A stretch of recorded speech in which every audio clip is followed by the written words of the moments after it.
Yeremia pasal 23, janji tentang tunas Daud yang adil. Celakalah para gembala yang biarkan kambing domba gembalaanku hilang dan terserang. Demikianlah firman Tuhan. Sebab itu beginilah firman Tuhan Allah Israel terhadap para gembala yang menggembalakan bangsaku. Kamu telah membiarkan kambing dombaku terserang dan tercerai-berai, dan kamu tidak menjaganya. Maka ketahuilah, aku akan membalaskan kepadamu perbuatan-perbuatanmu yang jahat. Demikianlah firman Tuhan.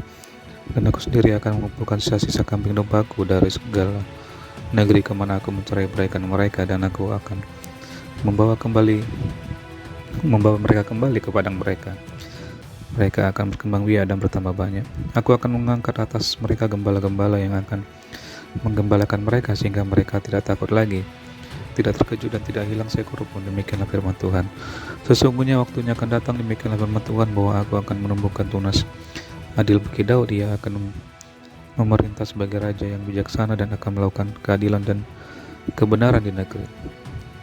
Dalam zamannya Yehuda akan dibebaskan dan Israel akan hidup dengan tentram, dan inilah namanya yang diberikan orang kepadanya, Tuhan keadilan kita. Sebab itu demikianlah firman Tuhan, sesungguhnya waktunya akan datang bahwa orang tidak lagi mengatakan demi Tuhan yang hidup, yang menuntun orang Israel keluar dari tanah Mesir, melainkan demi Tuhan yang hidup yang menuntun dan membawa pulang keturunan kaum Israel keluar dari tanah utara dan dari segala negeri kemana Ia telah mencerai-beraikan mereka. Maka mereka akan tinggal di tanahnya sendiri. Ayat 9, menentang nabi-nabi palsu. Mengenai nabi-nabi, hatiku hancur dalam dadaku. Segala tulangku goyah, keadaanku seperti orang mabuk, seperti laki-laki yang terlalu banyak minum anggur. Dan oleh karena firman-Nya yang kudus, negeri telah penuh dengan orang-orang berzina. Sungguh oleh karena kutuk ini gersanglah negeri dan layulah padang-padang rumput di gurun. Apa yang dikejar mereka adalah kejahatan, dan kekuatan mereka adalah ketidakadilan. Sungguh baik nabi maupun imam berlaku fasik, di rumahku pun juga aku mendapati kejahatan mereka. Demikianlah firman Tuhan. Sebab itu jalan mereka akan seperti jalan-jalan yang licin bagi mereka. Di dalam gelap mereka akan serandung dan akan jatuh di sana. Maka sebab aku akan mendatangkan malapetaka atas mereka dalam tahun waktu mereka dihukum. Demikianlah firman Tuhan. Di kalangan para nabi Samaria, aku melihat ada yang kurang pantas. Mereka bernubuat demi Baal dan menyesatkan umatku Israel. Tetapi di kalangan para nabi Yerusalem, aku melihat ada yang mengerikan. Mereka berzina dan berkelakuan tidak jujur. Mereka mengeluarkan hati orang-orang yang berbuat jahat, sehingga tidak ada seorang pun yang bertobat dari kejahatannya. Semuanya mereka telah menjadi seperti Sodom bagiku, dan penduduknya seperti Gomora. Sebab itu beginilah firman Tuhan semesta alam yang mengenai para nabi itu. Sesungguhnya aku akan memberi mereka makan ipuh dan minum racun, sebab dari para nabi Yerusalem telah meluas kefasikan ke seluruh negeri. Beginilah firman Tuhan semesta alam, janganlah dengarkan perkataan para nabi yang bernubuat kepada kamu.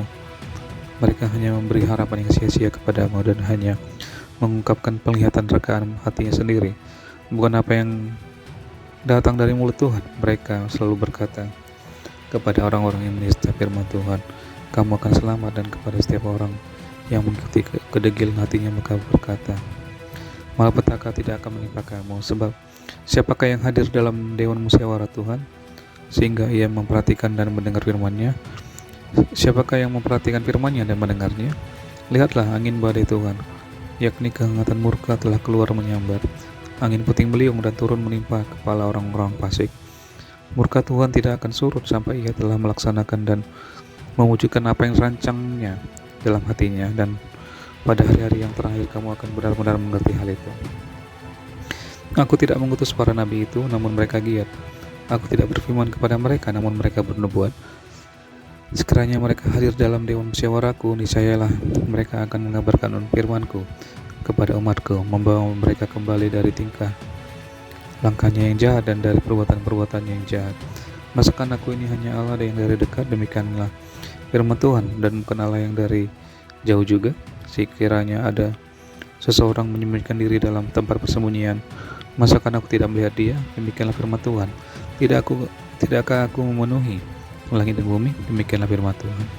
Aku telah mendengar apa yang dikatakan oleh para nabi yang bernubuat palsu demi namaku, dengan mengatakan aku telah bermimpi. Sampai bila mana hal itu ada dalam hati para nabi yang bernubuat palsu dan yang menubuatkan tipu rekaan hatinya sendiri. yang merancangkan membuat umatku melupakan namaku dengan mimpi-mimpinya yang mereka ceritakan seorang kepada seorang, sama seperti nenek moyang mereka melupakan namaku oleh karena Baal. Nabi yang beroleh mimpi biarlah menceritakan mimpinya itu, dan nabi yang beroleh firmanku biarlah menceritakan firmanku itu dengan benar. Apakah sangkut paut jerami dengan gandum? Demikianlah firman Tuhan. Bukankah firmanku seperti api?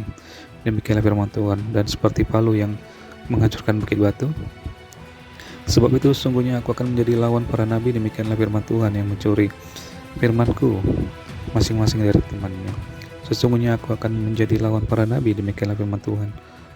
Dan memakai lidahnya sewenang-wenang untuk mengutarakan firman ilahi. Sesungguhnya aku akan menjadi lawan mereka yang menubuatkan mimpi-mimpi dusta. Demikianlah firman Tuhan, dan yang menceritakannya serta menyesatkan umatku dengan dustanya dan dengan bualnya. Aku ini tidak pernah mengutus mereka dan tidak pernah memerintahkan mereka. Mereka sama sekali tidak berguna untuk bangsa ini. Demikianlah firman Tuhan. Apabila bangsa ini, baik nabi ataupun imam, bertanya kepadamu apakah sabda yang dibebankan oleh Tuhan, maka jawablah mereka, kamulah beban itu, sebab itu kamu akan kubuang dari hadapanku. Demikianlah firman Tuhan. Adapun nabi atau imam atau rakyat yang masih berbicara tentang sabda yang dibebankan oleh Tuhan, kepada orang itu dan kepada keluarganya akan kulakukan pembalasan. Beginilah harus kamu katakan masing-masing kepada temannya dan masing-masing kepada saudaranya, apakah jawab Tuhan atau apakah firman Tuhan. Tetapi sabda yang dibebankan oleh Tuhan janganlah kamu sebut-sebutkan lagi, sebab yang menjadi beban bagi setiap orang ialah perkataannya sendiri. Oleh karena kamu telah memutarbalikkan perkataan-perkataan Allah yang hidup, Tuhan semesta alam Allah kita.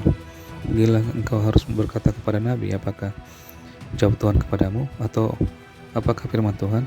Tetapi jika kamu masih berbicara tentang sabda yang dibebankan oleh Tuhan, maka beginilah firman Tuhan. Oleh karena kamu masih memakai ungkapan sabda yang dibebankan oleh Tuhan itu, sekalipun aku mengutus orang kepadamu mengatakan janganlah kamu berbicara tentang sabda yang dibebankan oleh Tuhan, maka sungguhnya aku akan menangkap kamu dan membuang kamu dari hadapanku, kamu serta kota yang telah kuberikan kepadamu dan kepada nenek moyangmu itu. Aku akan menimpakan kepadamu aib yang kekal dan noda yang kekal yang tidak akan terlupakan. Yeremia pasal 24. Penglihatan tentang dua keranjang buah ara. Lihatlah, Tuhan memperlihatkan kepadaku dua keranjang buah ara berdiri di hadapan bait Tuhan. Hal itu terjadi sesudah Nebukadnezar Raja Babel mengangkut ke dalam pembuangan Nikonya bin Yoyakim Raja Yehuda beserta para pemuka Yehuda, tukang dan pandai besi dari Yerusalem, dan membawa mereka ke Babel. Keranjang satu berisi buah ara yang sangat baik seperti buah ara bungaran, tetapi keranjang lain berisi buah ara yang jelek yang tak dapat dimakan karena jeleknya. Lalu berfirmanlah Tuhan kepadaku, apakah yang kau lihat, hai Yeremia? Maka jawabku, buah ara yang baik itu sangat baik, dan buah ara yang jelek yang tak dapat dimakan karena jeleknya. Kemudian datanglah firman Tuhan kepadaku, bunyinya, beginilah firman Tuhan Allah Israel, sama seperti buah ara yang baik ini, demikianlah aku akan memperhatikan untuk kebaikannya orang-orang Yehuda yang kubawa dari tempat ini ke dalam pembuangan ke negeri orang-orang Kasdim. Maka aku akan mengarahkan mataku kepada mereka untuk kebaikan mereka, dan aku akan membawa mereka kembali ke negeri ini. Aku akan membangun mereka dan bukan meruntuhkannya, aku akan menanam bukan mencabutnya. Aku akan memberi mereka suatu hati untuk mengenal aku, yaitu bahwa akulah Tuhan. Mereka akan menjadi umatku dan aku ini akan menjadi Allah mereka. Sebab mereka akan bertobat kepadaku dengan segenap hatinya. Tapi seperti buah ara yang jelek itu yang tak dapat dimakan karena jeleknya, sungguh-sungguh beginilah firman Tuhan, demikianlah aku akan memperlakukan Zedekia Raja Yehuda beserta para pemukanya dan sisa-sisa penduduk Yerusalem yang masih tinggal di negeri ini dan orang-orang yang menetap di negeri Mesir. Aku akan membuat mereka menjadi kengerian bagi segala kerajaan di bumi, menjadi aib dan perumpamaan, menjadi sindiran dan kutuk di segala tempat kemana aku mencerai beraikan mereka. Dan aku akan mengirimkan perang, kelaparan, dan menjadi sampar ke antara mereka sampai mereka habis dilenyapkan dari atas tanah yang telah kuberikan kepada mereka dan kepada nenek moyang mereka.